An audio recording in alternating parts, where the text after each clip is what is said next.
Don't matter what your name is, share your story. We'll be waiting for the haters won't. Welcome back, everyone, to For the Haters podcast. Today, we are joined by Katie, a former nurse, a mother, a podcast host, a woman who has turned years of pain into deep purpose. Katie opens up about her experience with postpartum depression, a chronic pain disorder that followed, and what it's like parenting a teen with complex physical and mental health challenges. But her story just doesn't end there.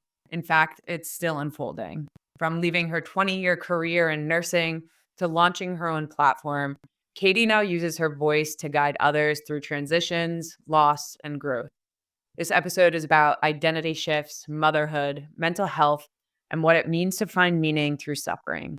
Let's get into it. All right.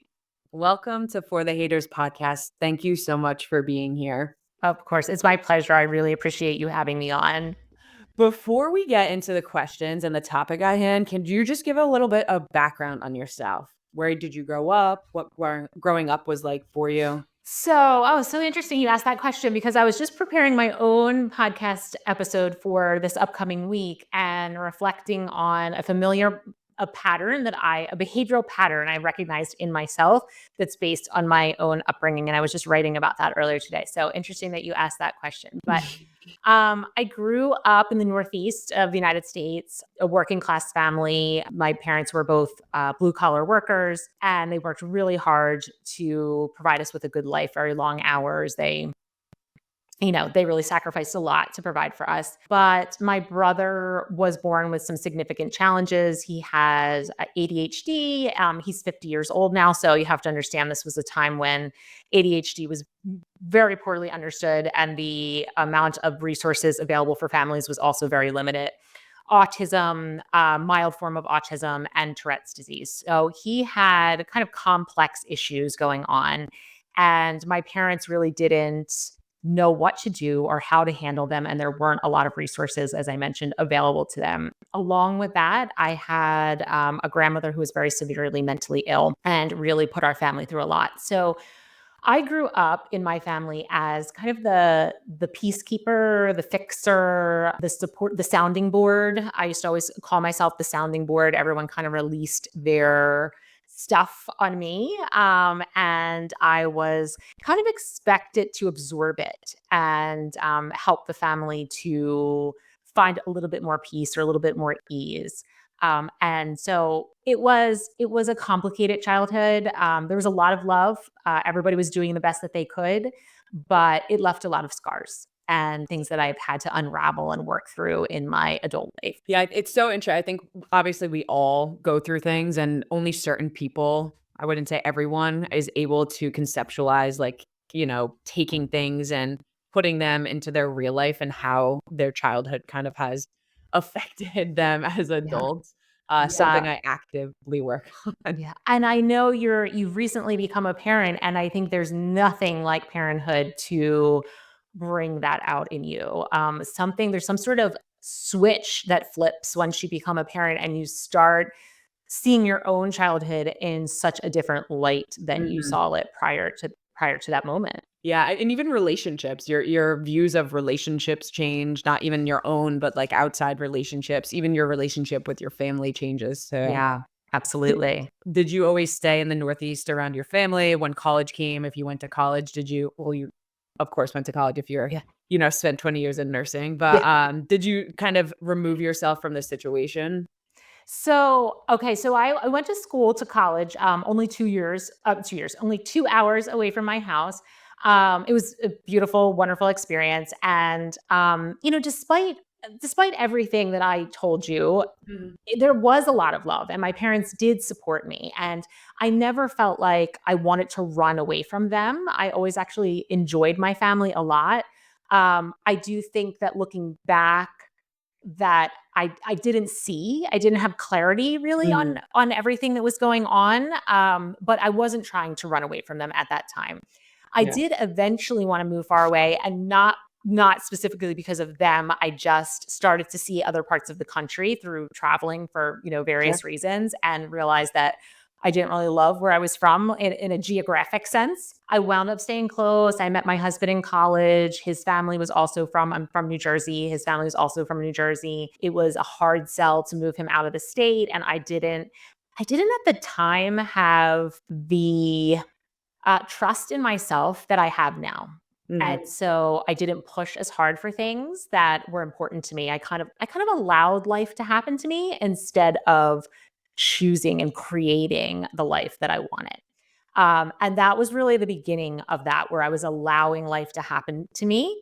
And eventually I ended up in a life that it didn't reflect me at all. I didn't recognize it. It was like I was out of body experience, like I was watching somebody else's life that I was actually living. Was parenthood and was motherhood something that you always wanted? Was that always a part of your life story in your mind? So, no, not necessarily. I was very on the fence about parenthood. I looked at my brother and the struggles that my parents went through and that he went through. And I always felt like, do I want that? Like, because this stuff is genetic, right? I could end up in the same situation that my parents are in. Is that really what I want? And once again, I was being led. My husband, it was no question for him. He absolutely wanted kids. It was just not a question at all. And I kind of teetered back and forth, back and forth. And then at some point, I did decide, yes, I want to have children. And so we did do that intentionally. But after becoming a mother, it was very different than what I anticipated. And so it really rocked my world. Yeah, and so talk about what that transition into motherhood was like for you. Yeah. So my pregnancies were pretty difficult. I was very, very sick through my pregnancies. And I'll speak to my daughter first. She's my eldest. She's 17 now. And it was my entry into motherhood, which is, at least for me, um, it was so life altering. You know what I mean? By the time my son came along, I was already in the role of mother. Yeah. I had already experienced that. I'd already, gone through a pregnancy before, all those things. My life had already transitioned to this life of motherhood. But going from a young married woman who traveled all the time and was just exploring life and just kind of living life to the fullest, to motherhood it was a bumpy entrance. Um, so very bumpy, rocky road. Um, so I became pregnant, which we planned, and within like 4 weeks, I became violently ill. I mean, just so ill, vomiting morning, noon, and night. I wound up with like different issues, something called a pubic symphysis separation, which is where your hips become actually so loose, which is part of pregnancy. The hips are supposed to loosen up so that they're preparing for giving birth and a baby passing through your pelvis. But I already have a little connective tissue disorder. And so mine became so loose that the bones were rubbing against each other, which is extremely painful. I vomited morning, noon, and night until 32 weeks with my daughter. Wow. The connective tissue in my feet became too lax. So I wound up developing really substantial plantar fasciitis. And I felt so sick. I had horrible heartburn. Like, I mean, there was no part of pregnancy that was enjoyable for me. The entire thing was absolute torture. I just was ill and just did not feel like myself at all and was completely taken out of my life. I had this vision that I was always an avid person who exercised and hiked and traveled and was very physically active. And I had this vision of myself continuing all of those things up until I gave birth, right? And no, at 4 weeks, I was taken out. I basically got myself to work, which was really, really hard to work as a nurse in a hospital, 12-hour shifts, feeling that ill. And that would be it. I'd get home, I'd collapse on the couch, and I wouldn't really get up again until I had to drag myself to work again.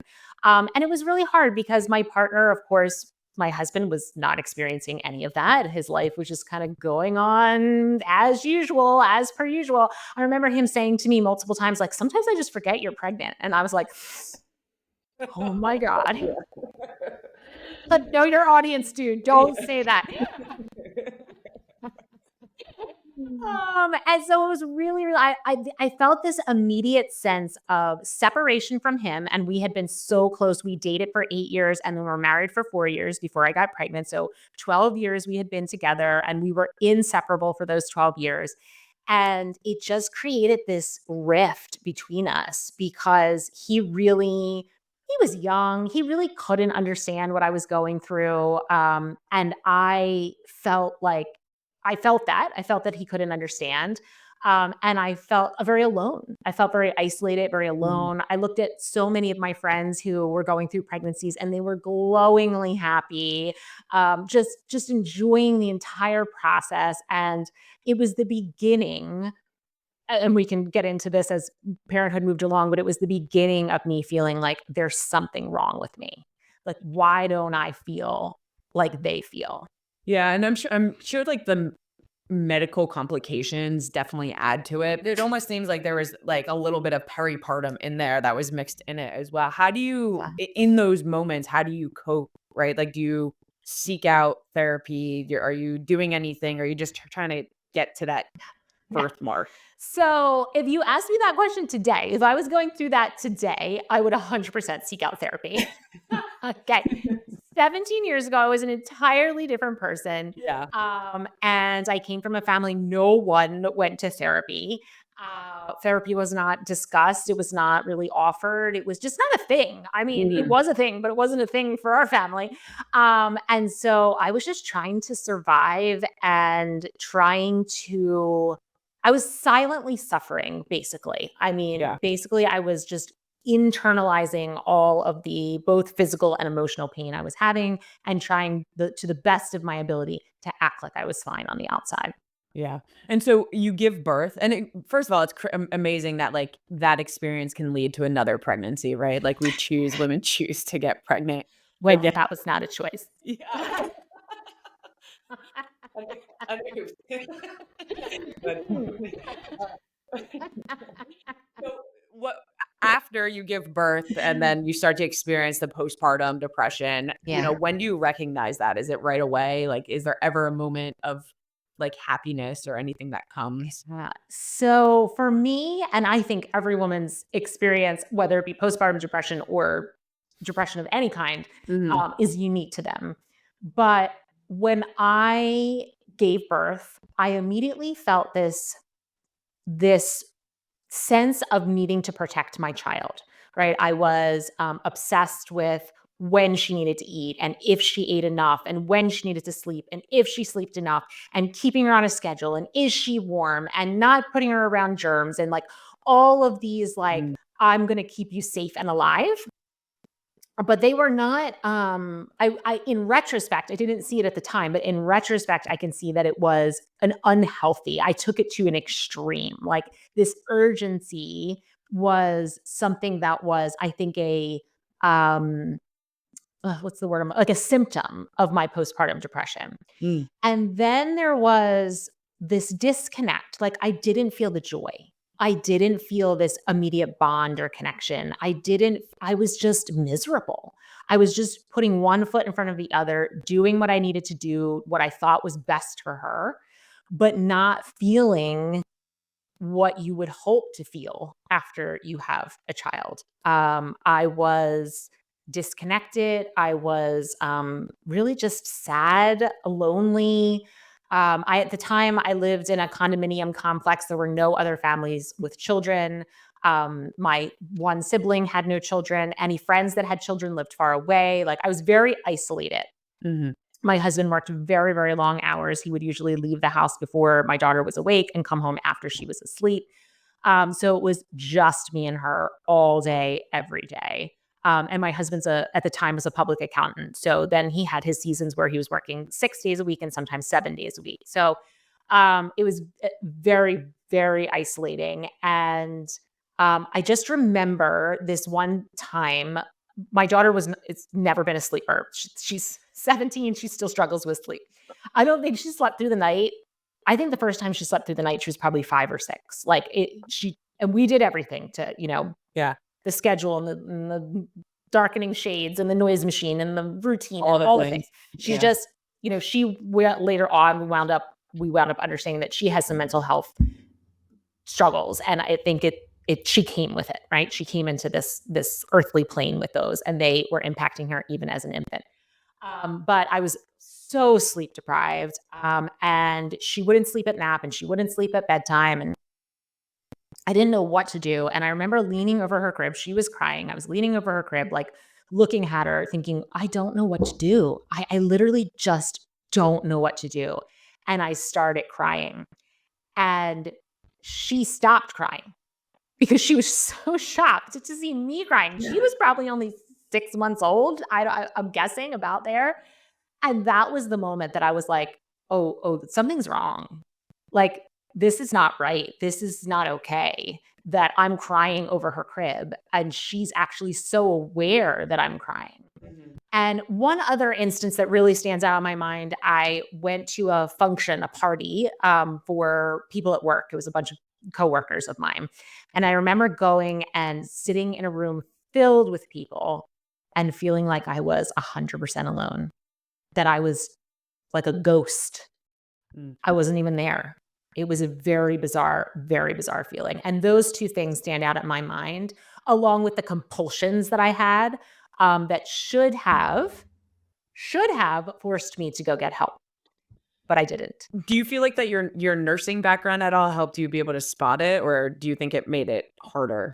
Uh, I think that when you're in the vortex, what I call the vortex, it doesn't matter if you're a nurse or a doctor or an average person walking around, like you're just not thinking clearly. Your Mm. brain is not Yeah. functioning properly. And so when does healing start for you? Does your husband know that you're going through this? Like, when is that first step in your healing process?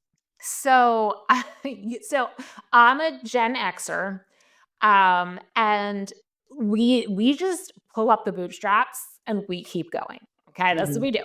So my husband, no, I mean that's what we did. I should say that's what we did. That's not what I do anymore. But at that time, it was like you just pull up your bootstraps and you keep going. You need to put food on the table. You need to take care of your child. You need to just keep going. And that is what I did until it started to lift on its own. Mm. And I would say she was at least a year old, somewhere between a year and a year and a half. I remember starting to feel more alive, like the world had more color, like I wasn't so alone.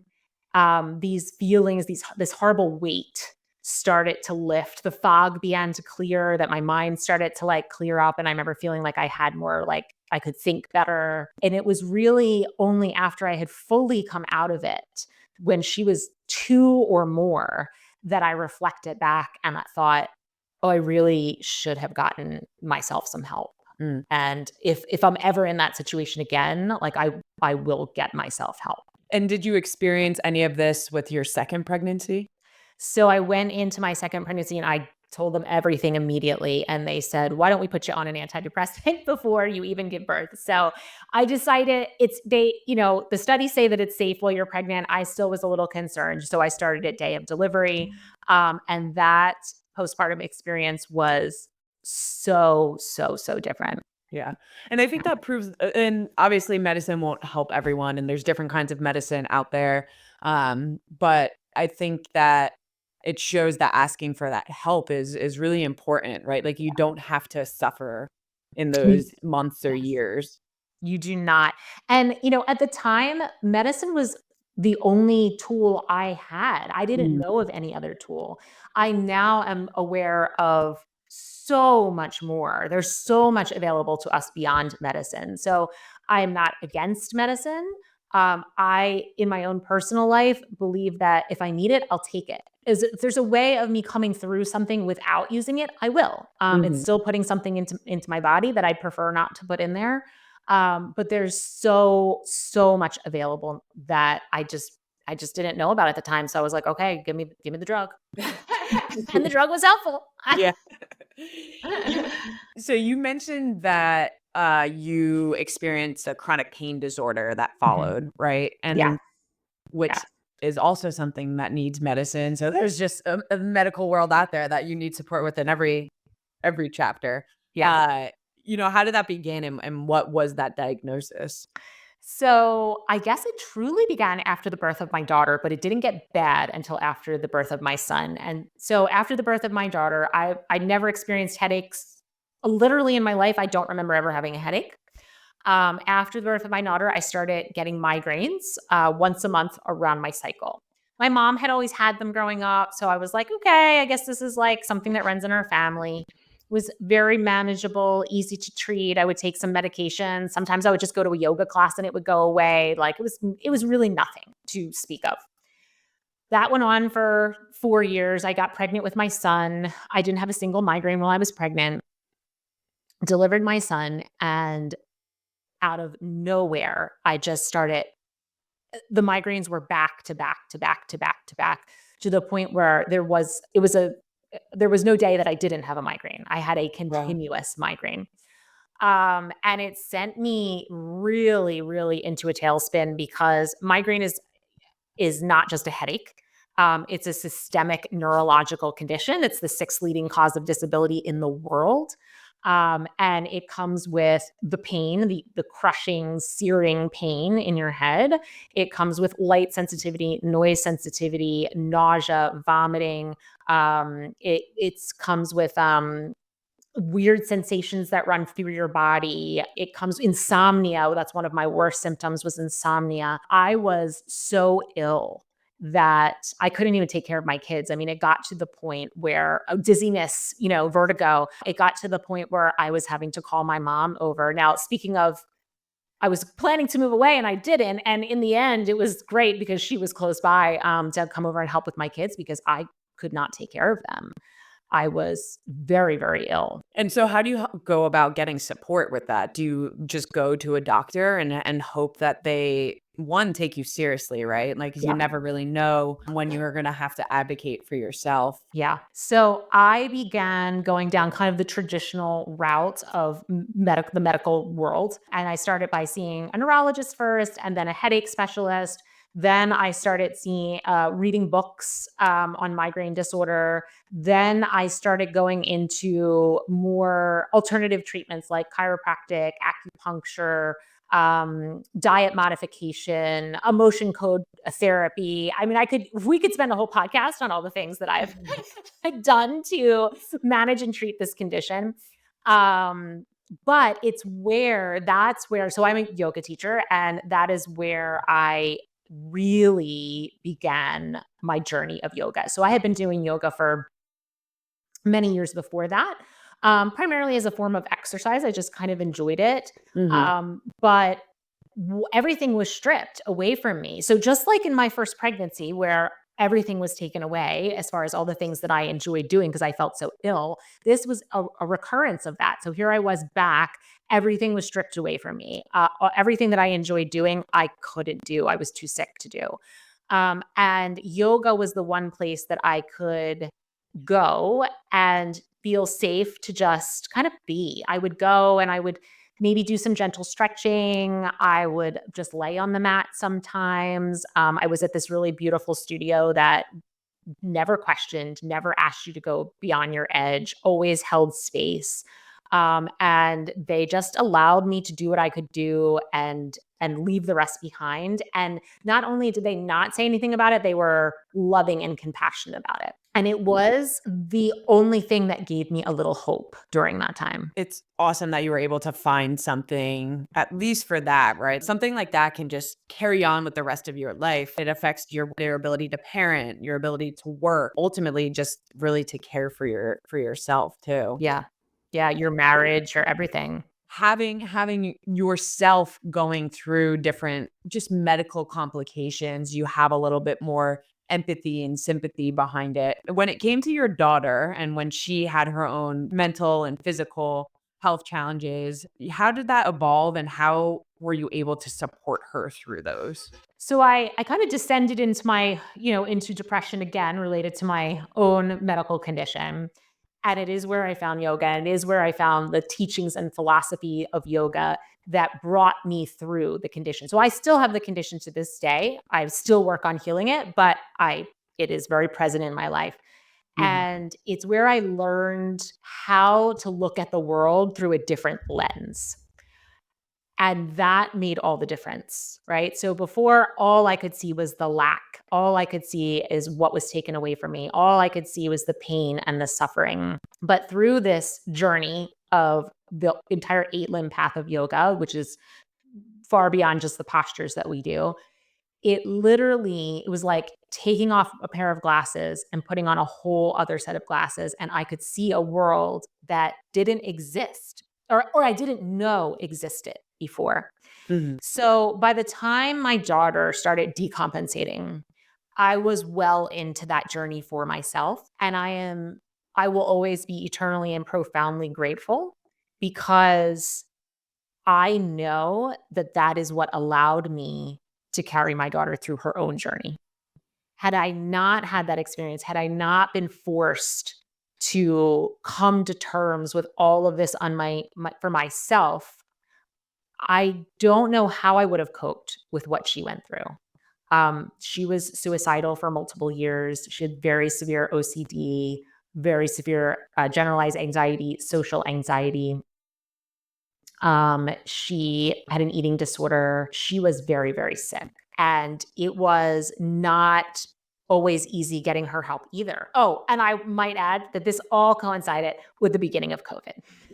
Okay. So I'm also still working as a bedside nurse. It's Mhm. COVID. And my daughter starts decompensating. Oh, and at the same time, she developed chronic migraine. Mm. So it was a lot. It was a lot all at once. And I remember people saying to me, like, how are you still working? How are you coping with this? And it was because of this deep connection that I had developed with myself and with what I call God, source, universe, that carried me through that journey and gave me each next step to take, like each intuitive next step. Because getting treatment for her was hard. There was wait lists a mile long to get in to see therapists. Her disorders were complex. Regular therapy wasn't doing it. I remember at one point feeling like I've got to step this up. And I went to her psychiatrist. She'd been on many medications. They were not working for her. Her therapies were not working for her. Nothing was working for her. And I remember going in and basically demanding another option. And it was that option that really saved her life. But that came from an intuitive position, not a fear position, which my pain disorder and my dive into yoga gave me. What was that option, if you're comfortable She went sharing? into what's called a partial hospitalization program. Okay. So she was in therapy. We had to take her there 5 days a week, 8 hours a day. Yeah, and the reason I ask is more so, there might be someone listening that might go through this that is at the point where you were at, where you just felt like there wasn't anything that was helping, and resources are just so hard to come by, and sometimes there's too many resources, so you don't know Yeah. what the right path is to take. Um, what else inside that journey with your daughter as a parent do you think supported you best to help her? Like, if someone's listening that needed advice on, if they just realized that their kid was going through some challenging times, like, how can they best support them? They can best support them by regulating themselves. Because when you're going through something like that, it is very scary and you feel very out of control and you desperately want to help your child and you want to fix it fast. And these are often long journeys, they are not quick fixes. And so that fear and that desperation and that desire to control the situation will cause you to behave in certain ways, right? So it might Mhm. cause you to be overprotective of your child. So, for example, with my daughter's extreme social anxiety, I saw how painful it was for her to have to go out into the world and to interact with other people. And so, as a mom, if you naturally want to protect your child and you say, it's okay, you don't have to. You don't have to go to school. You don't have to go into the grocery store with me. You don't have to go to this family function because you have this desire to protect, right? That's innate in us as parents. But that would have been the absolute worst possible thing I could have done for my daughter because it would have reinforced this neural pathway that says, this is dangerous and you are not capable of handling it. Mhm. And when we can learn to regulate ourselves, then we can detach from our child's situation. And that sounds kind of harsh. You're like, wait, detach from my child's situation? Like, what are you talking about? This is my child, right? But the absolute best thing you can do is emotionally detach from your child's situation, because it's the same reason that doctors don't care for their family members, right? Because they can't see clearly. They're Mhm. too emotionally attached to them. So they will overlook what needs to be done because of that emotional connection. So it's this regulating of your nervous system, getting in touch with your intuition, getting in touch with your source, whatever that is for you, right? That's not a religion, right? Just something bigger than yourself. It can be a religion. I don't care what it is. Just something bigger than you. And being able to be regulated in yourself, detach from the situation, see it clearly, and then make choices based on that versus based on emotion. And that probably sounds really weird to people when I say that, but I promise you it is really the answer to serving your child and serving yourself, right? Because I had also had another child, right? I didn't have just her to focus on. So if I become too embroiled and too wrapped up in everything that's happening to her, now I can't be present for my other child and I can't be present for my marriage. And I can't give her the knowing that she is capable. She is autonomous. She is strong. She is powerful. She can do it. Mhm. And that's what we want to teach our kids, even if it's so painful to watch. It's ironic you brought up that last like section because the whole time in my mind, I wanted to ask about balance, right? Like, how do you find balance in your family as a whole, through all the complexities of not only your needs but your daughter's needs? Like, how do you find that balance? Yeah. And let me tell you, when you're going through something as intense as that, balance is, balance is a strong word. Yeah. We're all doing the best we can, but I think that I made sure to carve out time for each of those things. So I was very Mhm. intentional about that. I was very intentional that I'm going to carve out time that's just for my son. I'm going to carve out time that's just for me. I'm going to carve out time that's just for me and my husband. I am refusing to allow this to consume me, because it very easily could consume you. But I know, again, big picture, because I'm detached, I can pull back and see big picture. Now, does that mean I spent equal amounts of time with my son and my daughter during that time? No, I did not. No, it was impossible. The number of doctor's appointments alone that I was taking my daughter to was hours and hours and hours every week. Yeah. But it meant that I wasn't so wrapped up that I couldn't recognize that my son was being impacted as well, and Mhm. try to buffer that impact to the best of my ability. Do you recognize yourself as being in your son's shoes sometimes? Yes, 100,000%. Yeah, like, just the commonalities of, like, that mirror image of what you grew up in and now what your family, Yes. is going through. There has to be some sort of, well, there doesn't have to be, but it's important that you do recognize that, right? So Yeah. that you avoid having a situation of what you felt or what you now recognize that you grew up in. Yes. Yeah, absolutely. And my son and I are actually very similar personalities as well. We're, really, like, he's a very loving, kind, open-hearted, always wants to make other people happy, never wants to upset anyone, will sacrifice himself, just to make somebody else please somebody Yeah. else. And I see that in him. And so, I wanted, first of all, I recognized the situation he was in and I wanted to buffer it to the best of my ability, but also to empower him to, like, speak up for yourself, do what you want. I'm not saying to hurt other people along the way, but you don't always have to self-sacrifice. Yeah. And so that is something that I wanted to instill in him as he moves forward. And so, the next part in your kind of your journey is not the next exactly, but the one that I'd like to speak to is you leaving your nursing career. That's Yeah. a huge choice, a huge leap to leave a 20-year career. And, what led to what Yeah. led to that decision? So, all of it. I think everything we're talking about led to it. Yeah. I honestly truly do. I think that this, when we can look back on our lives and we have enough distance, we can see that the trajectory was taking us here the entire time.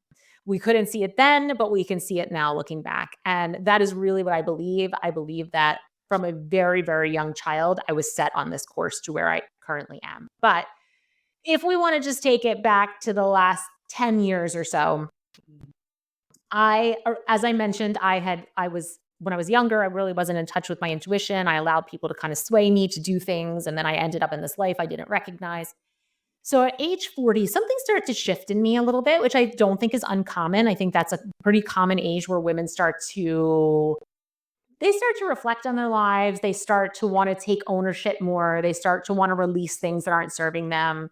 Around age 40, I just decided I'm going to do one thing a year that's just for me. Like just for me, just because I want to. I don't care how much money it costs. I don't care if I have to go away and my husband has to watch the kids. Like I'm doing it. And along this way, I got, certified became a yoga teacher. I was delving into all the ancient wisdom traditions. I was getting in touch with myself, my intuition, what I desire. And as I mentioned, my whole view of the world and of myself shifted, and I majorly shifted. And it began slowly. It wasn't something that happened overnight. But at some point, I just recognized that this career that I had spent two decades building, that at one point I absolutely loved and felt like was a beautiful expression of who I was, I didn't belong there anymore. I did not fit. I would go to work and I kept trying to make it fit. I kept trying to squeeze myself back into that box because it's an identity, right? Part of it's an identity of being a nurse. It's the people that I worked with who I loved. It's a steady paycheck. It's a 401k, right? Yeah. It's all of these things. And so I tried to Jedi mind trick myself into staying, into being, still being happy there and finding a way to feel satisfied. And I did that for several years until I just knew in my bones that it was never going to work. I was abandoning myself every single time I showed up there. That is not where I belonged anymore. That was not what God had in store for my life. It's not what I was meant to be doing. It did, and I didn't even believe in a lot of it anymore. I mean, and that's a whole other discussion about healthcare and all the changes that need to be made there. But I really felt like I just couldn't do it anymore. I remember coming home to my husband and saying, "I'm done. I'm done. Like, that's it." Did you have support from him when you made that decision? Yes. And he knew I wasn't happy. Like we were talking about it. Like Yeah. I said, this didn't happen overnight. It happened over a couple of years. We were kind of looking at our finances and preparing ourselves. But it was still this kind of teeter-totter. I'll stay. No, I'll go. I'll stay. No, I'll go. Until one day I just knew in my bones. I just knew. Tell us about the Midlife Purpose Project. Yes. So that started it was originally called Mom on the Verge. That was the original name of the podcast. And I started it with no intention, honestly. I started it because I was going through a really hard time with my daughter. The world was going through a really hard time with COVID. I had learned so much in my journey, and so many things that I was witnessing the massive uptick of anxiety in our society, and realizing, wow, I have learned all of this stuff. I have so many skills and tools that could benefit other people. I need to get it out there. I actually feel like a moral obligation to get it out there. Like, this is not right that I have this, I'm holding this kind of to myself. And so I decided to start the podcast as a way of getting the information out there. And that gradually morphed into the Midlife Purpose Project because over the past couple of years, I myself have changed. So I have recognized that I'm in this midlife transformation, and all that's unfolding in that transformation. And it's hard and it's beautiful and it's fun and it's exhausting and it's all the things.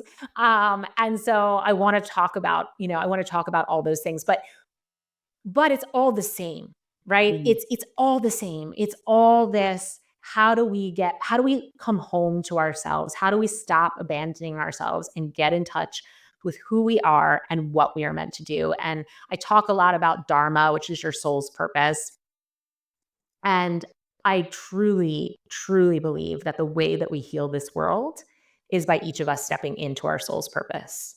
That when we abandon it, when we try to pretend that it doesn't exist, we push it away because we're scared, because because we've never been told we're good at it, because it seems unrealistic, because whatever, right? Fill in the blank. That we're dying inside. We're actually dying inside. And we're a light, right? I mean, science is proving this. You're just energy in a human body, right? Your energy has condensed down and been fit into this body that you walk around in. And so am I. But at our essence, we are love. We are light and love, and we have the ability and do impact each other every single day. And so we have to choose, what impact do we want? What impact do we want to have on our loved ones, on the random person that you meet on the street, on your community, on the world? How do you want to heal the world? What do you want your part to be? And your part comes in when you are lit up, when you are on fire, when your energy is vibrating at that vibration of authenticity and love. That's where you impact the world positively. And so I really want to encourage people, because ultimately I just want to make the world a better place. Sorry, I know that sounds really cheesy. Um, so that's what I want to help women do. I want to help women step into that, into their power, into their authenticity, into their dharma, so that they can not only feel like they have created these amazing, beautiful, fun, crazy lives, but they're also healing the world. Everything you keep saying is just so positive, but there has to be moments of doubt, right? Like there has to be moments of doubt or fear in this new season that you're going through. How do you get through those? Every season I've been in has had moments of doubt and fear. I mean, 1 year ago, I was like crying on my kitchen floor. Legit. I'm not playing. Like that's not a like literally on my kitchen floor. Okay. Because my daughter was still struggling a lot with her physical ailments that she has. And I was still struggling with like, do I leave my career? Do I not? And it was also overwhelming. And like, yes, 100%. I still am a human, right? I'm still a human being, and I have emotions, and I can get stuck in those lower vibrations, those lower emotions. I think over the past year, actually, there's been a tremendous amount of growth in that, because actually I left my job, because I finally truly stepped into who I am, and am now spending all of my work time doing what I was meant to do, right? Mm. And I want to clarify that dharma is not necessarily your job. Okay, so for me, it's partially my job. I do it in my work. Okay, I Mhm. do it in my work, but I also do it in my parenting, and I do it in my friendships, and I do it in my partnership, right? So it's understanding what it is so that you can infuse it into every part of your life.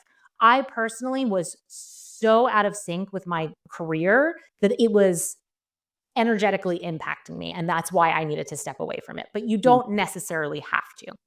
So it has helped me tremendously to have stepped away from that, to feel more in alignment with who I am. And I have less of the low lows, like crying on the kitchen floor.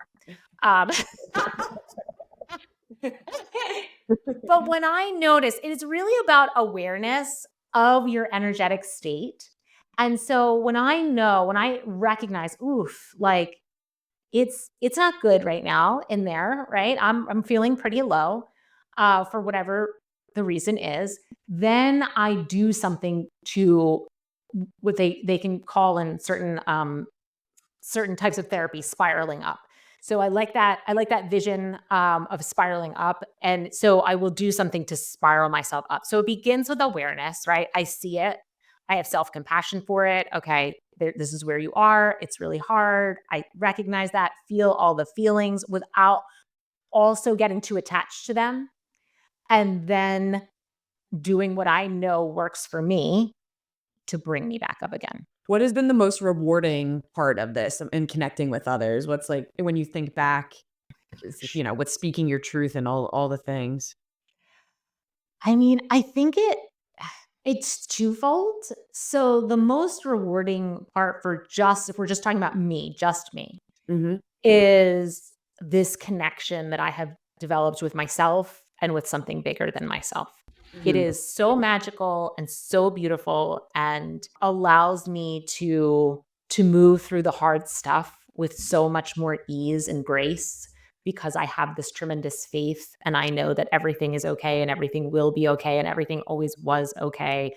Like it's this deep inner peace that I have achieved. And let me tell you, my life is, I still have chronic migraine. My daughter still has a chronic pain condition. There's some more mental health stuff that's going on with her that is challenging, right? Like my life is not perfect and I still have inner peace, right? The world is what the world is, but there is this peace.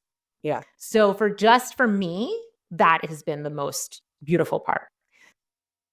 But then that part has led to a better relationship with my husband. I think better parenting and closer relationships with my kids.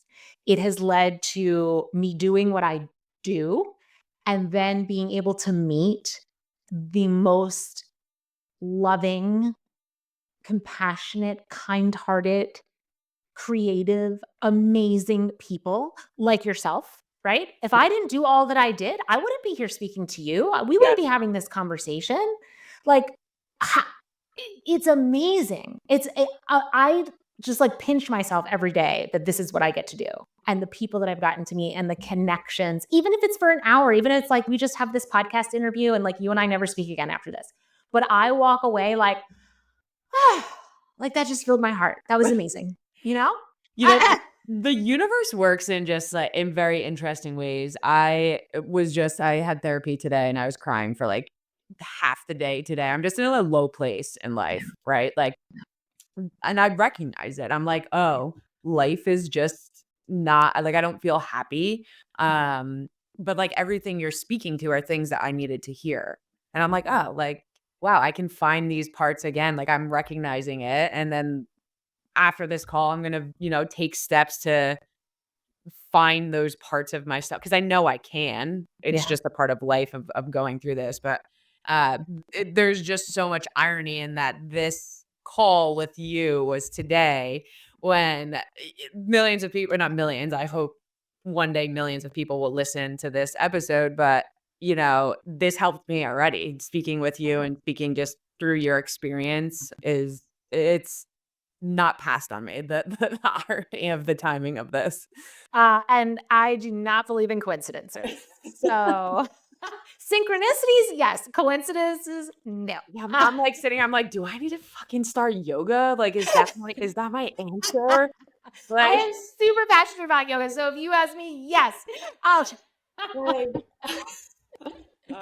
Yeah. enough about me. Anyway, but, looking back, what would you say to your younger self? Wow, that's a big question. I mean, if I could go back and tell her it's such a hard question because part of me would want to go back and say, follow your heart. Don't let Mhm. anyone, not your parents, not your boyfriend, not your husband, not society or culture, not anyone dissuade you from following your heart. So I'd like to say that that's what I would say. However, I am only here in this place because of every single thing that I went through. And I would not change that. I would not change my childhood and the hard things I went through. I would not change having children, even though I was not quite convinced in that rocky road into parenthood. I would not change chronic migraine. I would not even change my daughter's situation that she went through. I certainly wouldn't choose it, but I know that the tremendous growth that came out of that for her and for me. And so I wouldn't change any of it. It was all perfect. Yeah. It was all exactly the way it was supposed to be. Why do you think that storytelling is such like a powerful tool for healing?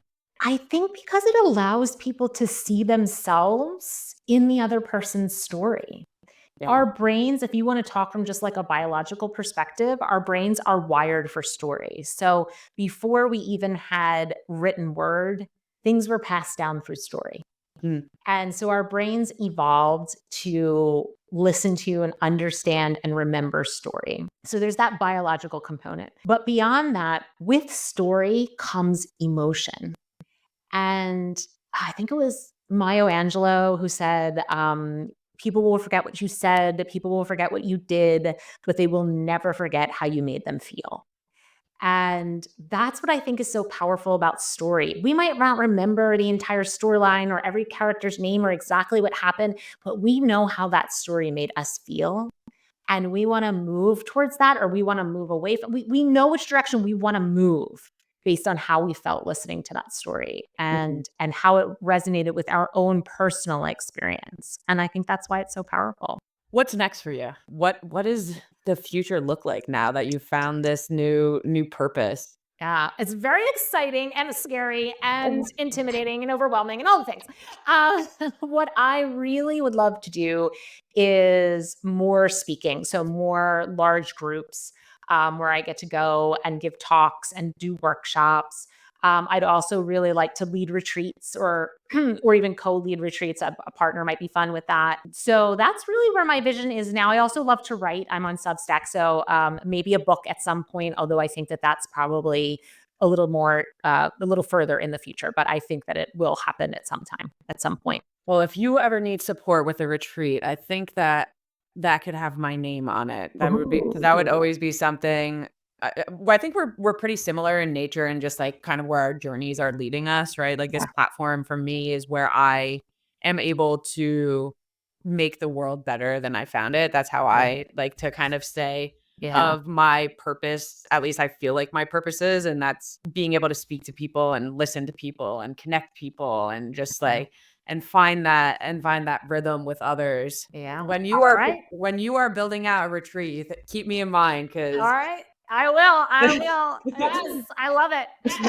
I have some good ideas. Where can people find you if they wanted to connect with you?